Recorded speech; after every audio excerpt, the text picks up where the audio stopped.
자, 수업 시작하겠습니다. 반갑습니다. 자, 오늘 정비법 조합부터 설명드리겠습니다. 조합.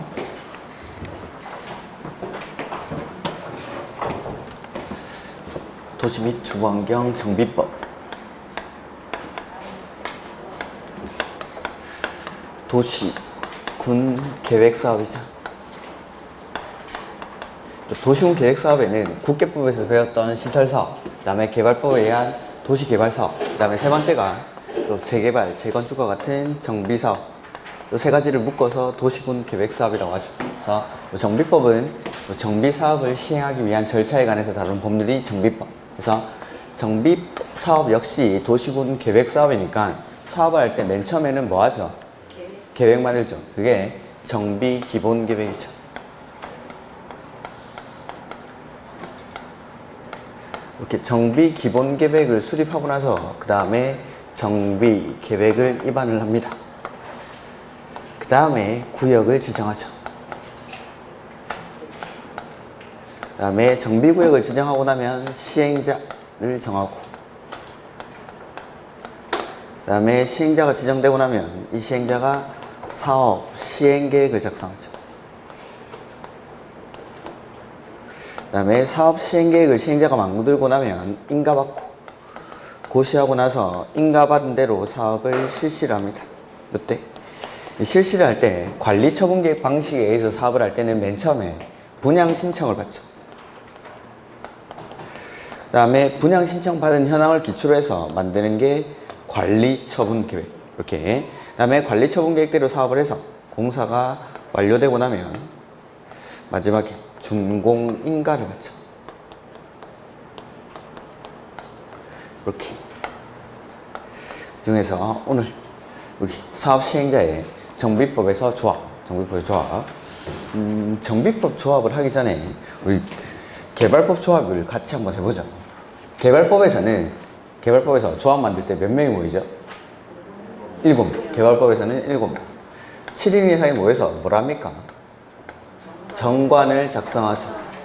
그 다음에 정관을 작성한 걸 가지고 조합 설립 인가를 신청하는데, 이 인가를 신청하기 전에 이 정관에 대해서 동의를 받아야 되죠.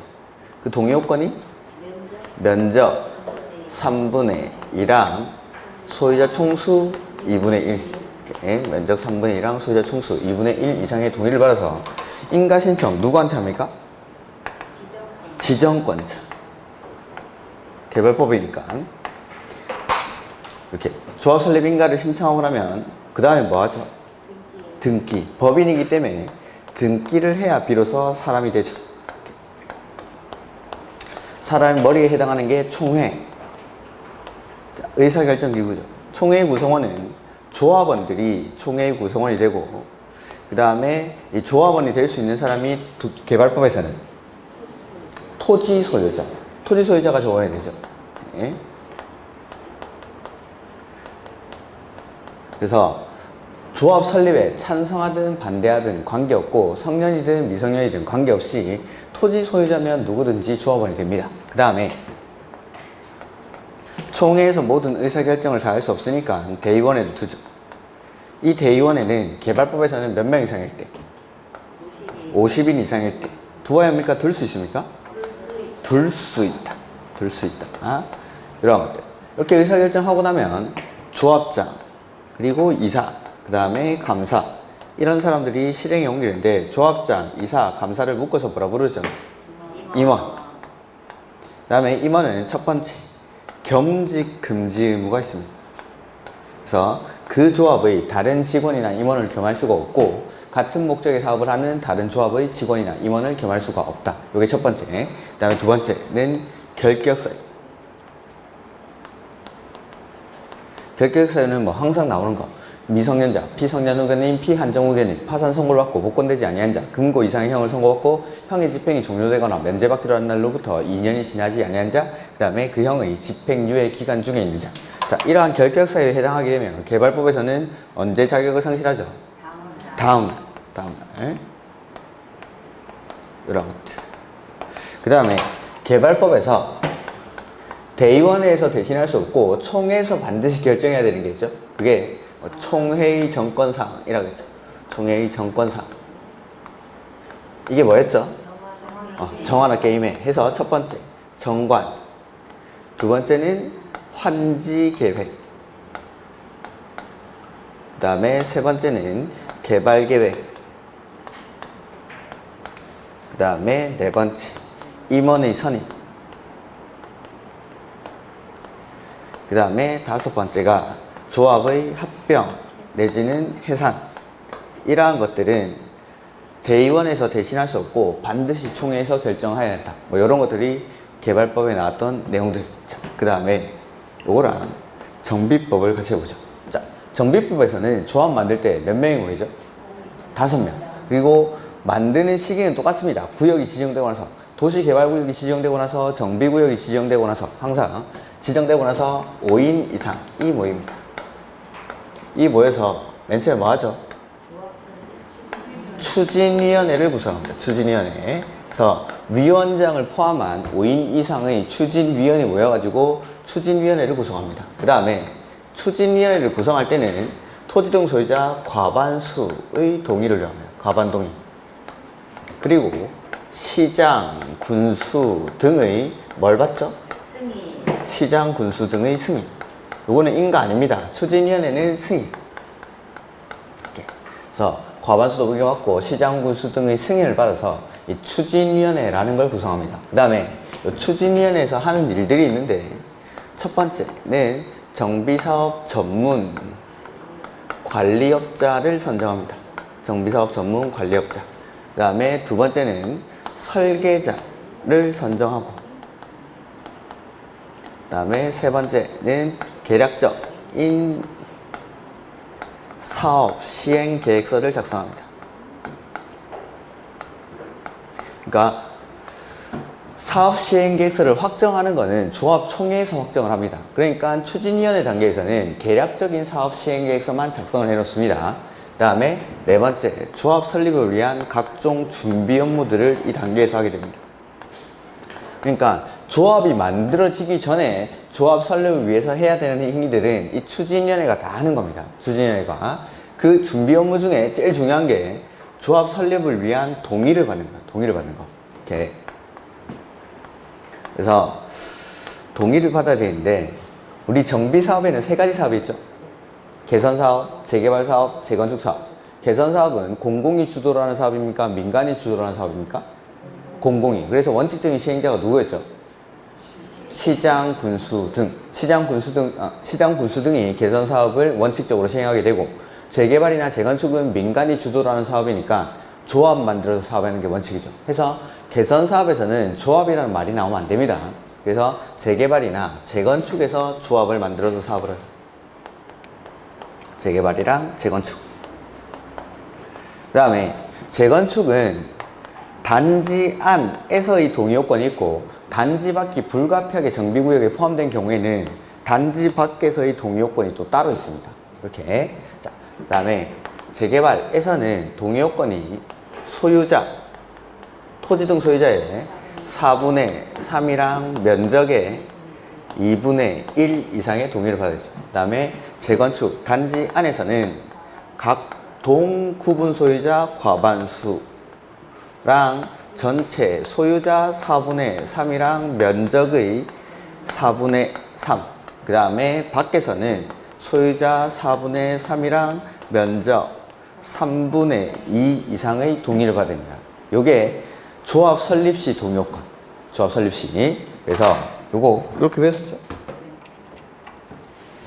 재개 4, 3, 2, 1 이렇게 집에 가라는 거죠. 그러니까 갑자기 을이 꼬장을 피죠. 안 가? 안 가. 안 가가 중요합니다. 안 가가. 안에서는 각동 구분 소유자 과반수. 그 다음에 소유자 4분의 3이랑 면적 4분의 3. 그 다음에 외. 밖에서는 4, 3, 3, 2 이렇게. 그래서 앞에 있는 것들. 소유자는 싹 다 4분의 3입니다. 소유자는 4분의 3. 소유자는 4분의 3. 근데 재건축을 단지 안에서 할 때는 요거 각동 구분 소유자 과반수 요게 들어가고, 그 다음에 뒤에 있는 면적들이 달라집니다. 이렇게. 소유자 앞에 있는 건 다 소유자. 그래서 개발법에서는 조합 설립할 때 동의 요건이 저기 면적 3분의 1랑 소유자 총수 2분의 1. 앞에 게 면적이었죠. 근데 재개발, 재건축 이런 데서는 소유자 4분의 3을 저는 앞에 다 썼습니다. 이렇게 책에 따라서는 뒤에 써놓는 것도 있는데 같은 것들을 앞에다 다 몰아놓는 거죠. 4분의 3. 그 다음에 뒤에 면적들이 달라졌다라는 거. 이렇게 동의요건부터 일단 다르죠. 조합 설립할 때. 그 다음에 동의를 받고 나면 이제 조합 설립 뭐하러 갑니까? 인가 받으러 가야죠. 조합 설립 인가는 누가 해줍니까? 시장, 군수 등. 개발법에서는 지정권자, 정비법에서는 시장, 군수 등. 그 다음에 인가 받으면 조합이 성립하는 게 아니라 뭐 해야 되죠?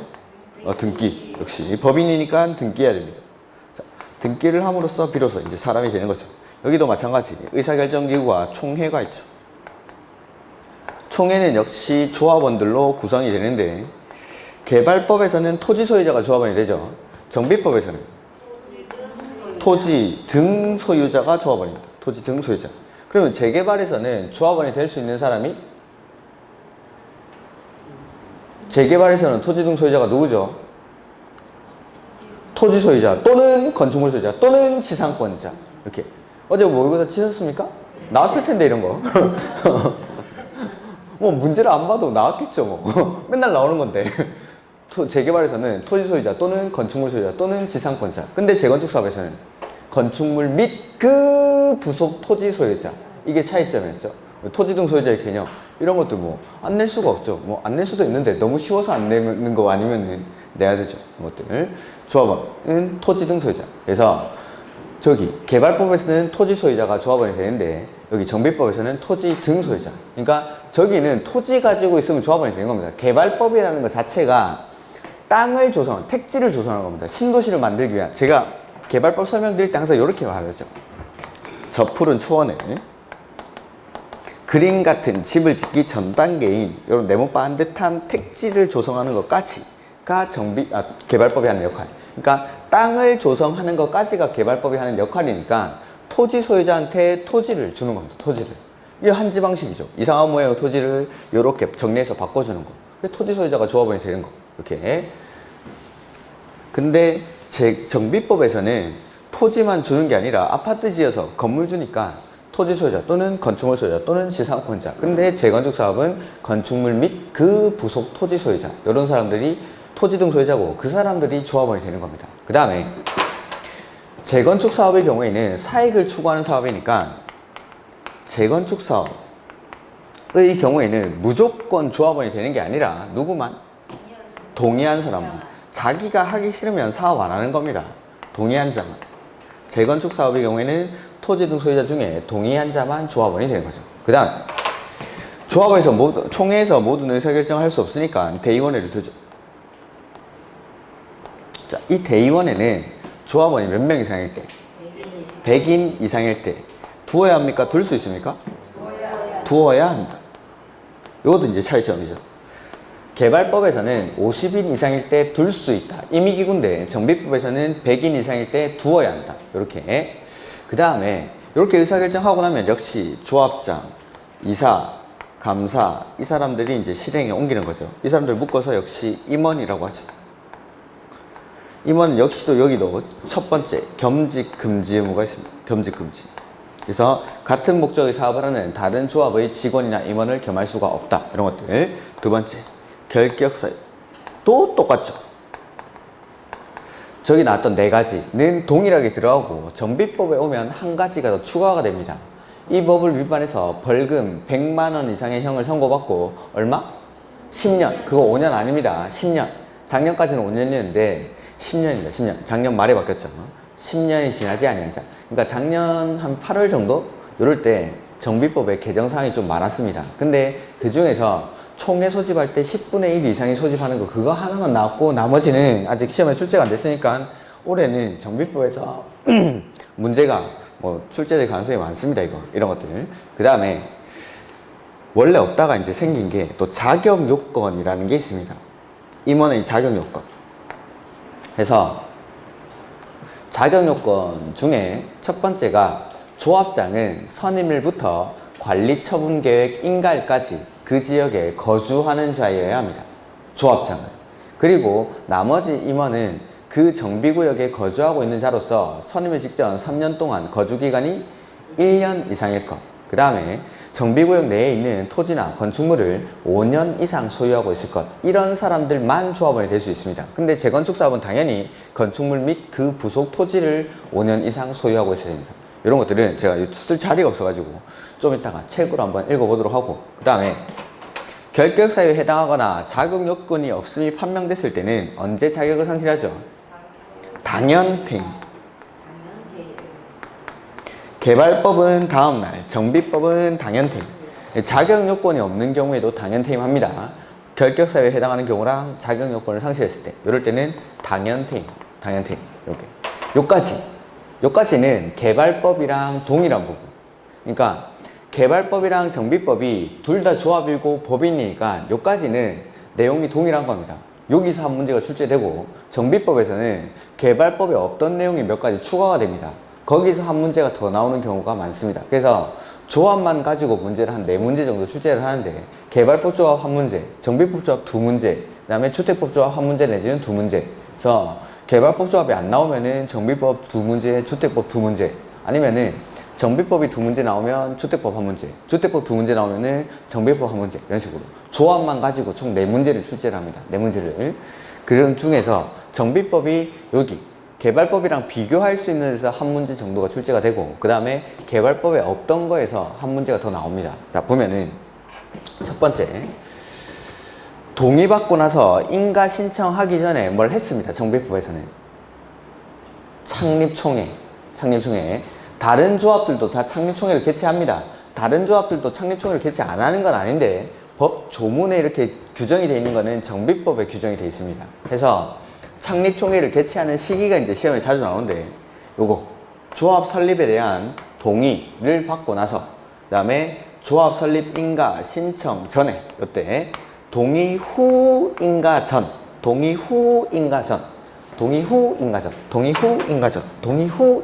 이때 창립 총회를 개최합니다. 창립총회를. 그 다음에 창립총회에서 하는 일들이 있는데, 첫 번째는 여기서 정관을 확정합니다.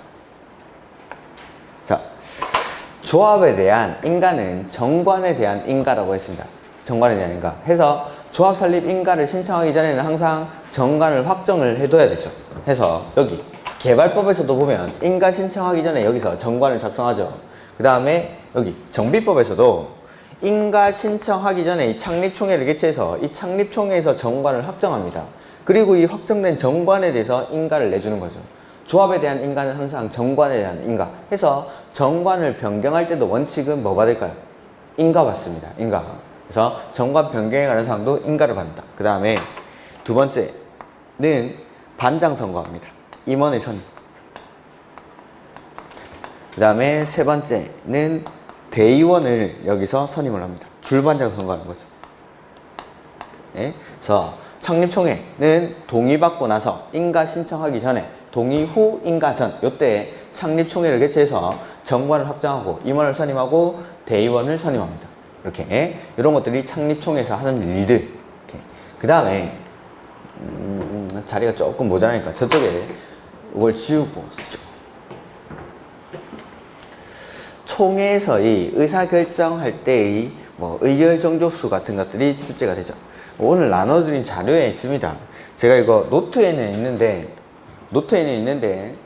요약서에는 없어가지고 이제 자료를 만들어 드린 겁니다. 노트에는 우리 그 노트 앞쪽에 이제 조합 있고 그 뒷페이지에 보면은 의결정족수나 의사정족수가 다 정리가 되어 있습니다. 이렇게 해서 오늘 나눠드린 자료 앞에 조합 총회 소집 및 의결이 나오죠. 1페이지. 조합에는 조합원으로 구성되는 총회를 둔다. 네, 총회는 반드시 둬야 되는 필수 기구입니다. 그 다음에 총회는 조합장이 직권으로 소집하거나 조합원 5분의 1 이상 또는 대의원 3분의 2 이상의 요구로 조합장이 소집하는 게 원칙. 이렇게. 근데 가로 안에 보시면 그게 이제 작년에 처음 생겨가지고 바로 문제에 나왔던 건데, 정관의 기재사항 중 조합 임원의 권리, 의무, 보수, 선임 방법, 변경 및 해임에 관한 사항을 변경하기 위한 총회의 경우에는 10분의 1 이상으로 한다. 그러니까 임원의 권리에 관한 사항에 대해서 결정하는 총회는 10분의 1 이상의 요구로 소집할 수 있다는 겁니다. 그러니까 임원의 권리 의무에 대해서 변동하기가 좀 더 쉬운 거죠. 원래는 5분의 1 이상의 총회 소집 요구를 해야 되는데 임원의 권리 의무에 관한 사항에 대해서는 10분의 1만 소집 요구를 해도 총회를 소집할 수가 있습니다. 이렇게. 그 다음에 조합 임원의 사임, 해임 또는 임기 만료 후 6개월 이상 조합 임원이 선임되지 아니한 경우. 자, 임원이 해임되고 나서 6개월 이상 임원이 선임이 안 된다 이 말은 업무 집행이 잘 안 되겠죠. 조합의 업무가 잘 진행이 안 됩니다. 그럴 때는 아주 예외적으로 시장, 군수 등이 직접 총회를 소집할 수가 있습니다. 이건 되게 특이한 거죠. 원래는 조합장이 총회를 소집해야 되는데 임원이 고리가 되고 나서 6개월 이상 선임이 안 될 때, 이럴 때는 시장, 군수가 직접 총회를 소집할 수가 있습니다. 그 다음에 3번 총회를 소집하려는 자는 총회 개최되기 17일 전까지 회의 목적, 안건, 일시 및 장소를 정해서 조합원에게 통지하여야 한다라고 되어 있죠. 이렇게. 그 다음에 여기는 안 써놨는데 창립총회는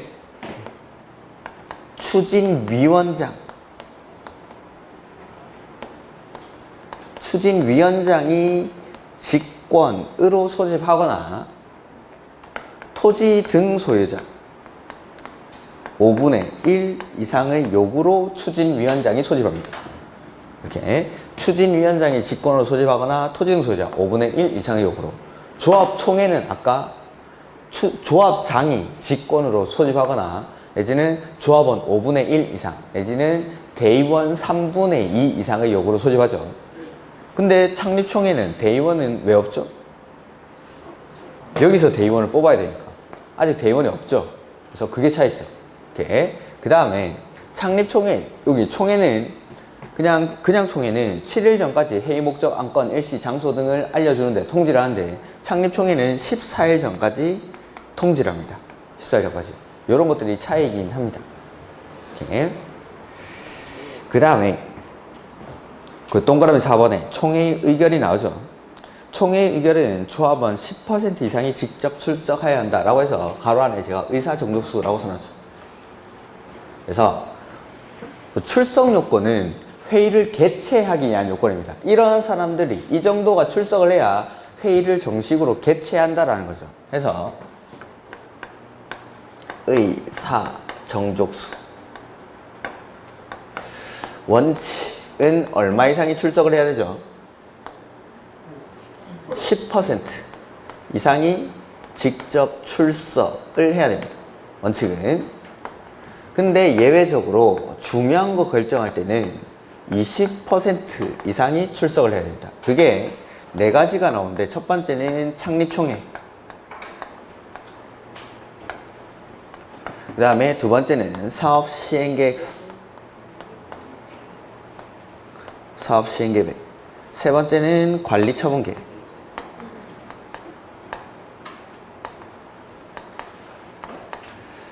그 다음에 네 번째는 정비사업비에 관한 사항입니다.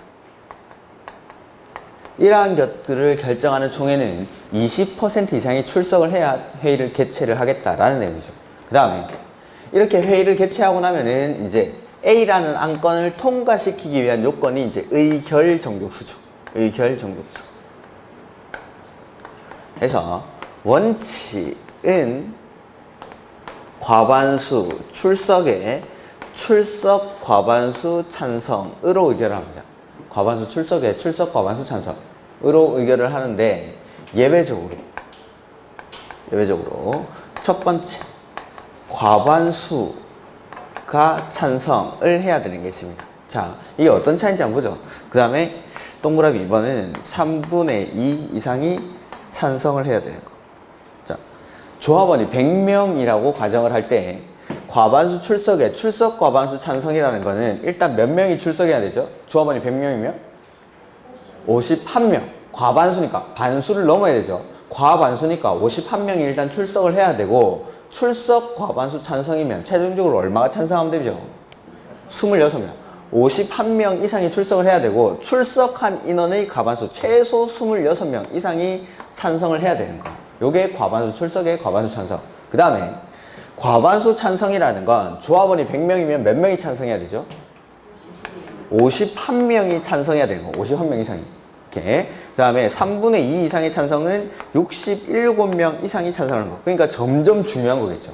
점점 중요한 거. 그래서 원칙은 의사결정을 할 때 과반수 출석에 출석 과반수 찬성으로 의결을 하는데 예외적으로 과반수가 찬성해야 되는 거. 그 다음에 3분의 2 이상이 찬성해야 되는 거. 이런 것들이 있습니다. 자, 과반수가 찬성해야 되는 건 요 두 가지. 사업 시행 계획이랑 관리 총계. 요 두 가지는 과반수 찬성으로 의결합니다. 사업 시행 계획이랑 관리 총계. 그 다음에 3분의 2 이상이 찬성해야 되는 건 사업비가 10% 이상 늘어나는 경우. 근데 이것보다 더 중요한 게 그 가로 안에 분양 신청을 하지 아니한 자에 대한 현금 보상금액.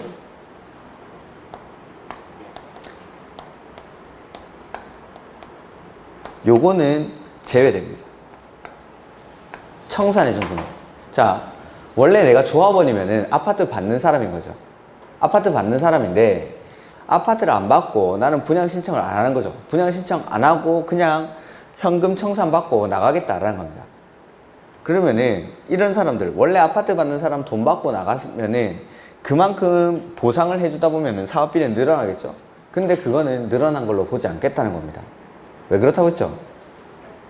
나중에 일반 분양분이 그만큼 늘어나니까. 일반 분양 해가지고 그만큼을 충당을 할 거니까 요거 분양 신청을 하지 않는 자에 대한 현금 보상 금액은 제외한다는 거. 요것도 시험에 엄청 나왔던 거죠. 그래서 요게 의사 정족수랑 의결 정족수 이런 것들. 뭐 손실 보상 금액, 현금 청산해가지고 내보내는 거죠. 손실 보상 금액이라고 하죠. 분양 신청을 하지 않은 자에 대한 손실 보상 금액은 늘어나는 사업비로 보지 않는다라는 거죠. 요게 의사 정족수랑 의결 정족수. 그 다음에 그 동그라미 5번. 총회 의사결정 사항 중 입업 또는 정관에 따라 조합원의 동의가 필요한 사항은 총회에 상정해야 한다. 그 다음에 대리를 통한 의결권 행사해서 조합원은 서면으로 의결권을 행사하거나 일정한 사유에 해당하는 경우에는 대리인을 통해서 의결권을 행사할 수 있다. 서면으로 의결권을 행사하는 경우에는 정족수를 산정할 때 출석한 것으로 쳐줍니다. 이렇게. 그 다음에 정관의 작성 및 변경이 나오죠. 조합은 정관을 반드시 작성을 해야 됩니다. 그리고 정관을 변경할 때는 인가받는다고 그랬죠. 인가. 그리고 원칙은 과반수 찬성으로 인가를 받습니다. 과반수 찬성이니까 동의요건 자체가 기본적으로 되게 높은 거죠. 정관은 중요한 거니까 과반수 찬성으로 정관을 변경해서 인가 신청을 하는 겁니다. 동의요건 자체가 기본적으로 높은데 그 정관의 사항 중에 중요한 사항들은 더 높습니다. 3분의 2 이상이 찬성을 해야 바꿀 수 있습니다. 그게 그 밑에 자, 재, 구, 비, 시, 설이라고 하는 거. 그래서 조합원의 자격의 자 동그라미.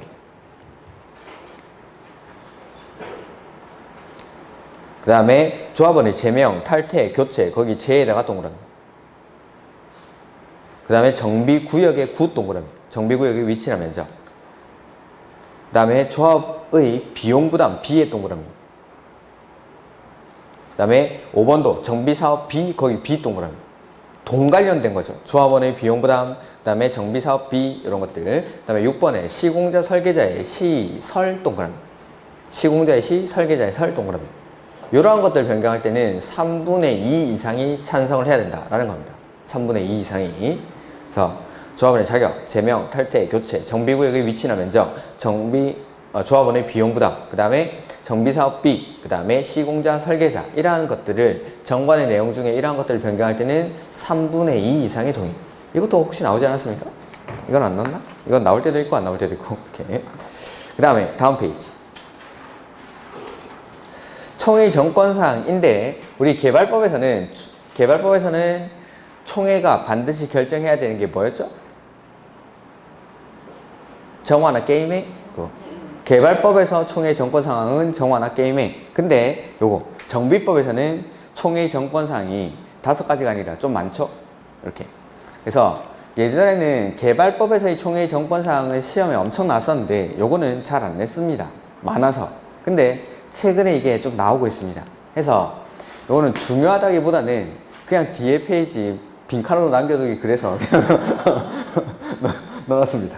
이렇게. 근데 이것도 시험에 나왔었으니까 보면 자 일단 정화나 게임회를 기준으로 설명을 드리죠. 정관, 환지계획, 개발계획. 자 여기 환지계획이나 개발계획 이거 중요한 거니까 총회에서 반드시 결정하겠죠. 그리고 정비법에서 중요한 계획은 요 두 가지. 사업시행계획, 관리처분계획. 그러니까 이게 환지계획이나 개발계획의 역할을 한다고 생각하시면 되겠죠. 사업시행계획이랑 관리처분계획. 그래서 정관, 여기도 정관, 환지계획, 개발계획처럼 정관, 사업시행계획, 관리처분계획 이게 들어갑니다. 보면은 1번에 정관이죠. 정관의 변경은 총회에서 반드시 결정하죠. 그 다음에 7번, 8번 사업시행계획서, 그 다음에 8번 관리처분계획 이런 것들. 그 다음에 임원의 선임이 있었죠. 임원의 선임. 그 다음에 조합의 합병이나 해산. 그 임원의 선임도 여기 나옵니다. 어디였지? 6번. 조합 임원의 선임. 이었는데 여기는 해임도. 해임도. 그래서 조합 임원의 선임 및 해임과 여기는 대의원도. 대의원의 선임 및 해임. 요것도 역시 총회에서 결정합니다. 이렇게. 그래서 개발법에서는 그냥 임원의 선임이었습니다. 임원의 선임. 개발법에서는 임원의 선임이라고 써져 있었는데 여기는 임원의 선임 및 해임, 그 다음에 대의원의 선임 및 해임까지. 그 다음에 시험에 나왔던 게 다만 이하가 시험에 나왔었는데 정관으로 정하는 바에 따라 임기 중 고리된 자를 보궐선임하는 경우는 제외합니다. 그러니까 임기 중에 뭐 결격사유에 해당한다든지 해가지고 해임이 된 거죠. 그 사람을 보궐선임하는 거 이런 것들은 대의원에서 대신할 수가 있습니다. 다만 괄호 안에 조합장은 제외한다 라고 되어 있죠. 그러니까 조합장은 보궐선임하는 경우에도 반드시 총회에서 합니다. 반드시. 그러니까 조합장을 제외한 나머지 임원들은 보궐선임할 때는 대의원에서 대신할 수 있는데 조합장을 보궐선임하는 건 반드시 총회에서.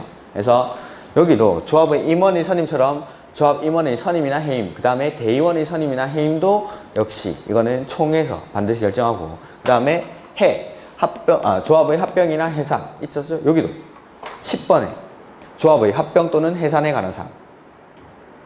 10번에 조합의 합병 또는 해산에 관한 사항. 다만 그 뒤에 사업 완료로 인한 해산의 경우는 제외한다라고 되어 있죠? 개발법에서도 청산 절차가 완료된 이후에 해산하는 것은 그렇지가 않습니다. 청산 절차가 완료된 이후에 해산하는 경우에는 그거는 사업 다 끝나고 해산하는 거니까 대의원에서 대신할 수 있겠죠. 여기도 마찬가지. 조합의 합병이나 해산은 총회에서 결정을 해야 되는데 사업 완료로 인한 해산인 경우에는 그러하지 아니하다. 이렇게. 그래서 정화나 게임회가 여기 똑같이 그대로 들어가 있죠. 그 다음에 돈 관련된 거 요게 여기 총회에서 반드시 결정해야 됩니다. 이 정비 사업할 때 조합원들에게 부담을 주는 것들 이런 것들은 중요한 사항이니까 이러한 것들 역시 총회에서 결정합니다. 보면은 2번 자금의 차이가 그 방법, 이자율 및 상환 방법에 관한 사항. 아파트 건설할 때 돈 빌려서 하죠. 은행에서. 그거 어떻게 빌릴지 내지는 이자율이 올라가면 그만큼 조합원의 분담 규모가 커지는 겁니다. 그러니까 이런 것들은 중요한 사항이니까 총회에서. 그 다음에 3번 예산으로 정한 사항 외에 조합원에게 부담이 되는 계약에 관한 사항. 이것도 이제 조합원에게 부담을 주는 행위니까. 그 다음에 4번, 5번 보시면은 사람 바꿀 때입니다. 사람 바꿀 때. 시공자, 설계자 또는 감정평가업자의 선정 및 변경. 그 다음에 5번 정비사업 전문 관리업자의 선정 및 변경에 관한 사항. 이러한 것들도 총회에서 결정합니다. 사람 바꿀 때. 사람 바꿀 때. 그 다음에 6번은 했고 7번, 8번 했고 그 다음에 9번에 조합원의 동의가 필요한 사항으로 총회에 상정해야 하는 사항, 뭐 총회에 상정해야 되는 사항이니까 총회에서 결정을 하는 거고 10번도 했고 그 다음에 11번 건설되는 건축물의 설계, 개요의 변경에 관한 사항. 설계를 바꿀 때도 총회에서. 그 다음에 12번 돈이죠. 정비사업비 변경에 관한 사항. 이런 것들도 총회에서. 그러니까 정화나 게임에는 그대로 들어가고 조합원에게 부담을 주는 행위 이런 것들은 총회에서 결정해야 된다. 그 다음에 사람 바꿀 때 시공자, 설계자, 감정평가업자, 정비사업 전문관리업자 이런 거 바꿀 때 이런 것들. 그 다음에 뭐 설계를 변경한다든지 정비사업비의 변경에 관한 사항 이런 것들도 총회에서 결정해야 된다는 거. 이렇게 요게 정비법 총회 정관사항입니다. 뭐 보니까 뭐 그렇게 어렵진 않죠. 이렇게 이런 것들. 그 다음에 이제 책을 한번 보죠. 267페이지.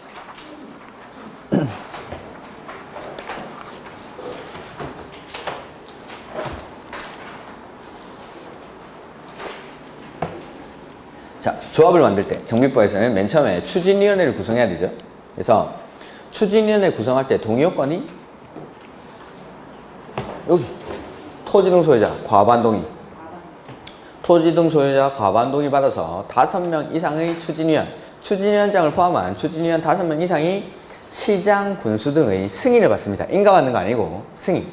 그 다음에 추진위원회의 업무가 나오는데 첫 번째, 정비사업 전문 관리업자를 선정하죠. 그 다음에 설계자를 선정하고 계략적인 정비사업 시행계획서를 작성합니다. 그 다음에 조합 설립 인가를 위한 각종 준비 업무를 개최합니다. 자, 그러면은 창립총회 이거는 누구의 업무일까요? 창립총회는 조합 설립 인가 받기 전에 창립총회를 개최하죠. 그러니까 추진위원회. 인가 신청하기 전에 업무는 싹 다 추진위원회가 하는 겁니다. 추진위원회가. 그러니까 조합이 만들어지기 전에 해야 되는 것들은 추진위원회가 다 하는 거죠. 그래서 인가받고 등기해야 사람이 되는데 드디어 이제 사람이 이때 되는 거죠. 그러니까 추진위원회는 태아 정도라고 보시면 되죠. 사람이 되기 전에, 사람이 만들어지기 전에 태아에서 이제 인가받고 등기하면은 그때 이제 사람이 되는 겁니다. 이렇게. 그 다음에 정비사업 전문 관리업자를 선정할 때 뭐 경쟁입찰이나 수의계약으로 한다 이런 것들이고, 추진위원회 업무 승계. 추진위원회는 행하 업무를 총회에 보고하고 추진위원회의 권리 의무는 조합이 포괄 승계합니다. 당연한 거겠죠. 추진위원회에서 했던 일들은 그대로 조합이 받습니다. 그 다음에 동의의 승계 마찬가지. 추진위원회 구성에 동의한 자는 조합 설립에도 동의한 것으로 봐줍니다. 이렇게. 그 다음에 정비사업 조합해서 조합 설립 대상 시장, 군수 등 토지주택공사 등 또는 지정개발자가 아닌 자가 정비사업을 시행하려는 경우, 즉 민간이 사업을 할 때는 토지 등 소유자로 구성된 조합을 설립하여야 한다. 이렇게. 그래서 민간이 사업할 때는 조합 만들어서 사업하는 게 원칙이다 이 말입니다.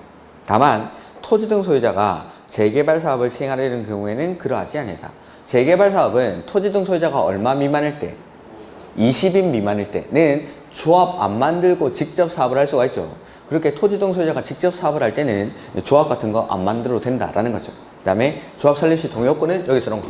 재개발은 4분의 3, 2분의 1. 그 다음에 재건축을 단지 안에서 할 때는 각동 과반수랑 소유자 4분의 3이랑 면적 4분의 3.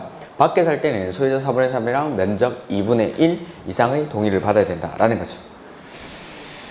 2분의 1이 아닌데 3분의 2. 이렇게 3분의 2. 그리고 앞에 4분의 3은 싹 다 소유자. 소유자는 싹 다 4분의 3이고 뒤에 면적들이 바뀝니다. 그 다음에 재건축 단지 안에서 할 때는 각동 구분 소유자 과반수라는 거. 그 다음에 가로 3번 조합의 법적 성격이 나오죠. 공법상 비영리 사단법인, 토지 등 소유자가 모이니까, 사람이 모이니까 사단법인입니다. 해서 이 법에 있는 거 말고는 역시 민법을 준용합니다. 민법을. 그 다음에 조합원의 자격이 나오죠. 정비사업의 조합원은 누가 되죠? 토지 등 소유자. 토지 등 소유자. 개발법에서는 토지 소유자, 정비법에서는 토지 등 소유자. 근데 가로 안에 재건축 사업의 경우에는 누구만? 동의한 자만. 재건축 사업은 동의한 자만. 다음의 어느 하나에 해당하는 때에는 그 여러 명을 대표하는 한 명을 조합원으로 본다라고 되어 있고, 다만 국가균형발전 특별법에 따른 공공기관 지방 이전 및 혁신도시 활성화를 위한 시책 등에 따라 이전하는 공공기관이 소유한 토지 또는 건축물을 양수한 경우 양수한 자를 조합원으로 본다. 전에 한번 아주 입문 강의 때 말씀드렸는데, 국토가 불균형하게 동서간의 불균형, 수도권 집중화 현상 이러한 것들을 해결하기 위해서 수도권에 있던 공공기관들을 지방으로 이전을 합니다. 그러면은 이 공공기관들이 가지고 있던 건물들을 팔고 내려가겠죠. 그렇게 팔고 내려갈 때 공공기관들, 한국토지주택공사, 한국관광공사, 한국수자원공사 이런 것들 다 밑으로 내려갑니다. 밑으로, 지방으로. 그럴 때 이런 사람들이 가지고 있던 공공시설들 이런 것들을 팔고 가는 거죠. 그럴 때는 그 양수한 사람을 소유자로 봐주겠다라는 겁니다. 이렇게. 그래서 1번 보시면은 토지 또는 건축물의 소유권과 지상권이 수인의 공유에 속할 때는 한 명으로 봅니다. 한 명으로. 그 다음에 여러 명의 토지 소유자가 한 세대에 속하는 때, 즉 아버지 하나 가지고 있고 엄마 하나 가지고 있고 아들 하나 가지고 있고 이럴 때는 그냥 한 명으로 보겠다는 겁니다. 그래서 여러 개 가지려고 독립세대 구성하고 이렇게 하는 거죠. 일부러. 그 다음에 이 경우 이런 것들은 됐고 3번 조합 설립 인가 후 1인의 토지 등 소유자로부터 토지 또는 건축물의 소유권이나 지상권을 양수해서 여러 명이 소유하게 되는데 지분이 늘어나죠. 지분 쪼개기 한 거죠. 이런 것들은 한 명으로 법원입니다. 한 명으로. 그 다음에 가로 5번 조합의 기간 해서 총회라는 게 나오죠. 필수 기간. 그러니까 두어야 한다. 총회는 개발법도 그렇고 정비법도 그렇고 둘 다 반드시 두어야 하는 겁니다. 그 다음에 조합의 임원. 조합은 다음의 요건을 갖춘 조합장 한 명과 이사, 감사를 임원으로 둔다 해서 이게 자격 요건이죠. 자격 요건. 그래서 이런 것들은 별표를 해놔야겠죠. 그래서 정비구역에 거주하고 있는 자로서 선임일 직전 얼마 동안? 3년 동안 거주기간이 1년 이상일 것. 그 다음에 정비구역에 위치한 건축물 또는 토지를 얼마 이상? 5년 이상 소유하고 있을 것. 그 다음에 하나 빠졌는데 조합장은 선임일부터 노트에 써져 있겠죠. 조합장은 선임일부터 관리, 처분, 계획, 인가 시까지 선임일부터 관리, 처분, 계획, 인가 시까지 거주해야 됩니다. 거주. 장사하는 사람은 영업을 해야 되고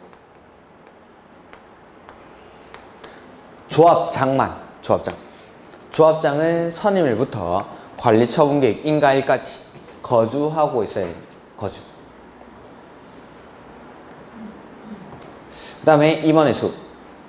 조합의 이사와 감사의 수는 대통령령으로 정하는 범위에서 정관으로 정한다 해서 조합에 두는 이사의 수는 원칙 3명 이상이고 감사는 1명 이상 3명 이하로 합니다. 다만 조합원이 많을 때 조합원이 100명을 초과할 때는 이사를 5명 이상으로 할 수 있습니다. 다시 이사는 원칙 3명 이상, 감사는 1명 이상 3명 이하. 근데 조합원이 100명을 초과할 때는 이사를 5명 이상으로 할 수 있다라는 거죠. 그 다음에 선거관리 위탁인데 조합은 총회 의결을 거쳐 조합 임원의 선출에 관한 선거관리를 선관위에다가 위탁할 수가 있습니다. 워낙에 재개발 재건축 구역에서 조합장 선거할 때 비리가 많아서 그렇습니다. 그 다음에 임기.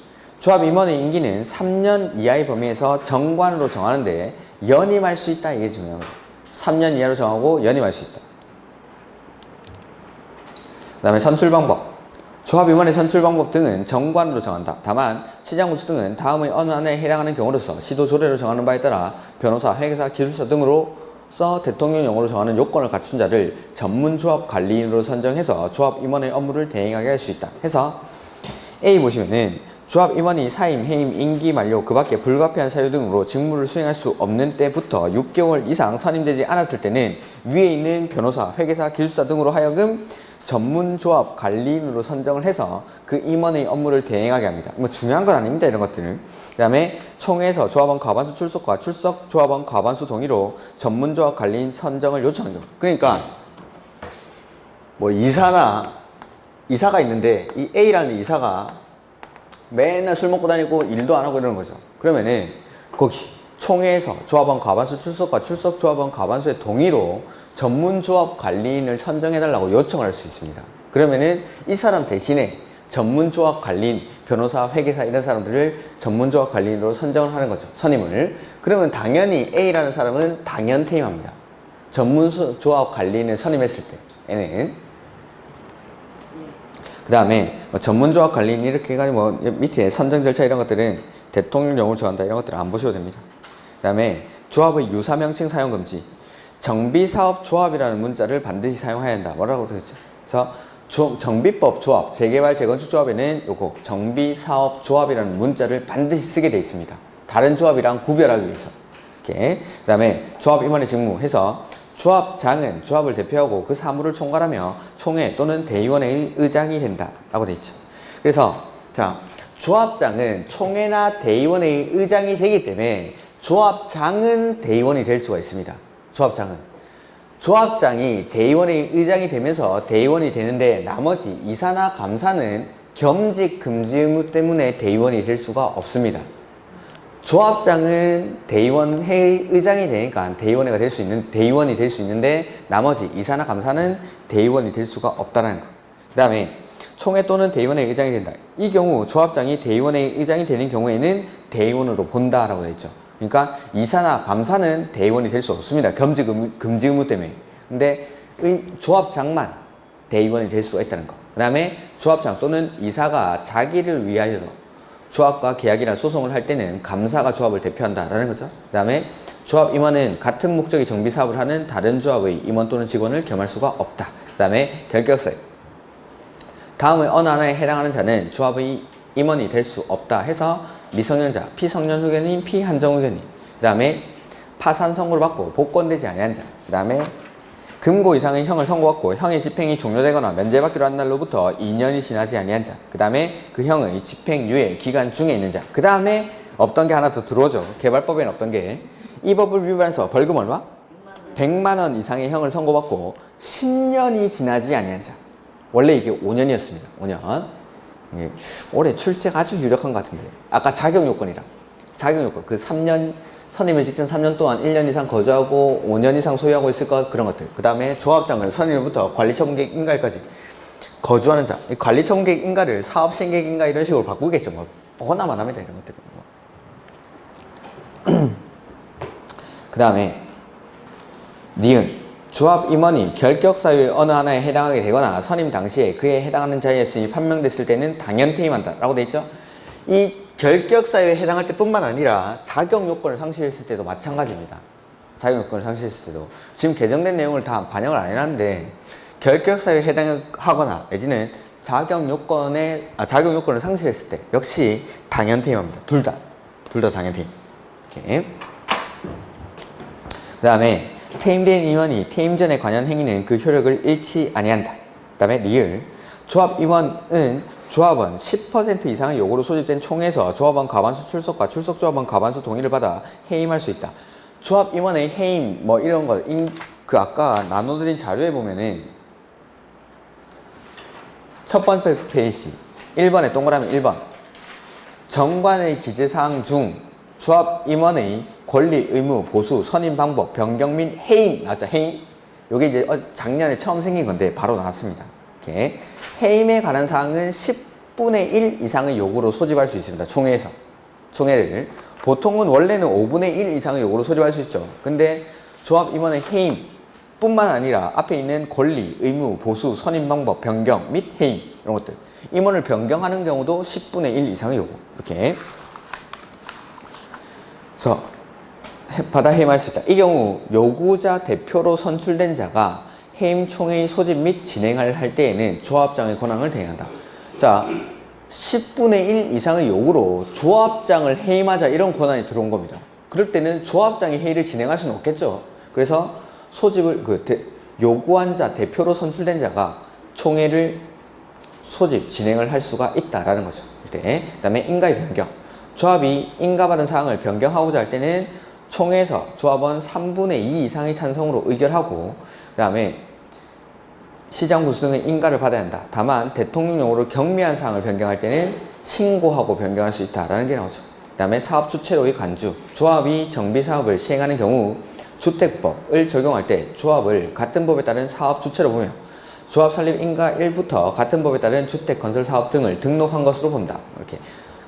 조합이 아파트 지을 때도 정비법, 그 주택법에 따른 사업 주체로 봐주겠다라는 의미죠. 뭐 이런 것들은 따로 볼 건 없습니다. 그 다음에 대의원회. 조합원의 수가 몇 명 이상?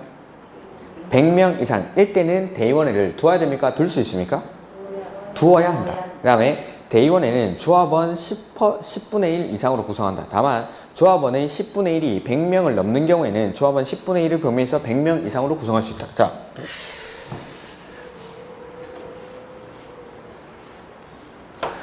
조합원이 600명입니다.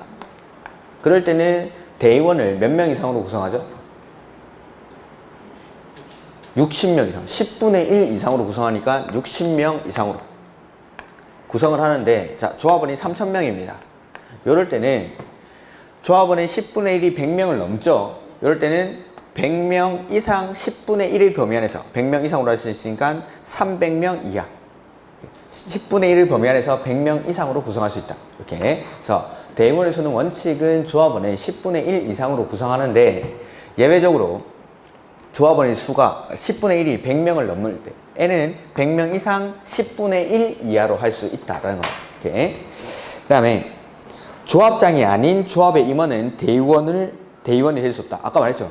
조합장은 대의원의 의장이 되고 그때는 대의원으로 봐주는데 나머지 이사나 감사는 대의원이 될 수가 없습니다. 그 다음에 4번 대의원에는 총회 의결사항 중 대통령령으로 정하는 사항 외에는 총회의 권한을 대행할 수 있다. 아까 대통령령으로 정하는 사항은 자료에 나눠드렸습니다. 뒷페이지에 있던 거. 그 다음에 대의원의 수, 선임 방법, 선임 절차 및 대의원 회의 의결 방법 등은 대통령령으로 정하는 범위에서 정관으로 정한다. 라고 되어 있죠. 이렇게. 자, 그 다음에 토지중 소유자 동의자 수 산정 방법인데 요거는 조금 쉬었다가 보도록 하죠.